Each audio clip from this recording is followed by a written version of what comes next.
What up guys, welcome to your 133rd Android tutorial for the new Boston, where we're just going to work with this touch event that we're getting from our overlay class.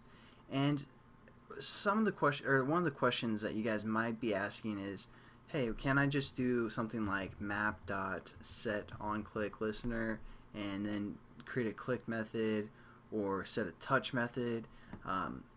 The problem is, again, like I told you guys in the last tutorial, is the map is already handling so much stuff that when we try to add like a click listener, it's not going to properly work. So that's again why we want to use an overlay class to handle some of those events. And I just pulled up briefly kind of the overlay Java doc that kind of tells you the methods that we can use.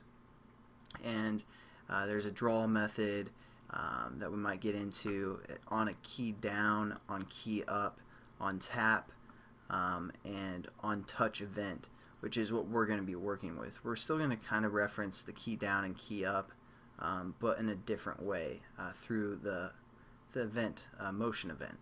So that's kind of what methods the overlay class has for now. There's a few different types of overlays which we'll get into, but again, we have this onTouch method or onTouch event method, and what we're going to do is we're going to set up some variables, and they're both going to be long. So we're going to say long starting point, or just start, and we're going to set this, actually let's set this up at the top. Yeah, it looks like I already did.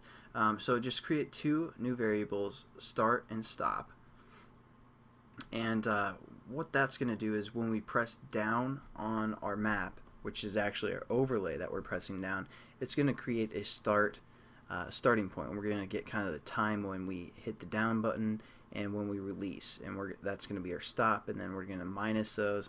I'll just get into it. I don't want to, sometimes that gets confusing when I'm trying to explain things before we actually do them. So let's just get into it. So again, what we want in this what this touch event method is going to give us is the motion event and the map view. So let's reference the motion event when we say the motion is pressed down. So we're just going to say if, and then our event we called e.getAction is equal to the motion event dot action down.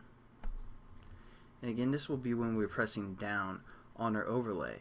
And what we're going to do is we're going to get the starting point, or the time for the most part, when that event happens. So what we're going to do is we're going to set our start equal to e.getEventTime, which is a new method that we haven't used yet.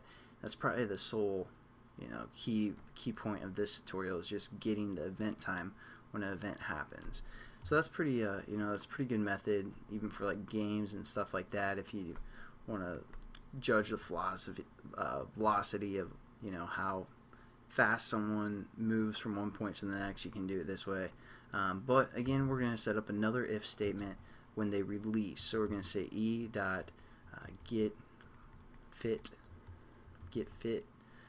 getAction equals motion event dot action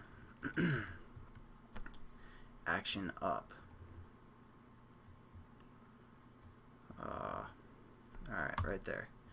So now when we release, we're going to set up our ending point. So we're just going to say stop is equal to, again, our event when this event happens, action up happens, dot get event time. And lastly, all we're going to do is subtract this time from this time, and if it's greater than like a second and a half, then we're gonna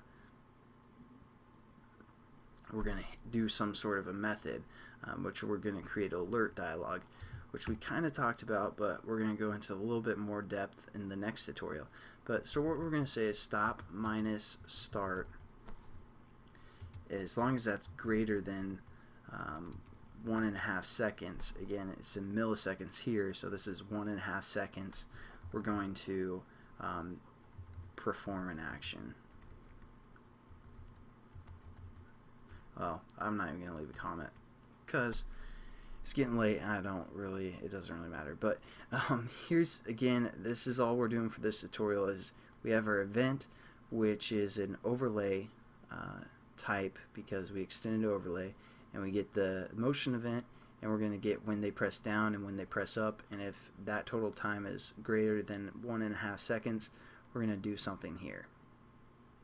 Otherwise, it's going to return false that this hasn't been handled for the most part. But that's pretty much it for this tutorial again, guys. I'll catch you in the next one where we're going to get into alert dialog a little bit more in depth than we have. Because the last time I used it, I thought I explained it earlier, but I don't think I did. So I'll catch you guys in that tutorial, and have a good one.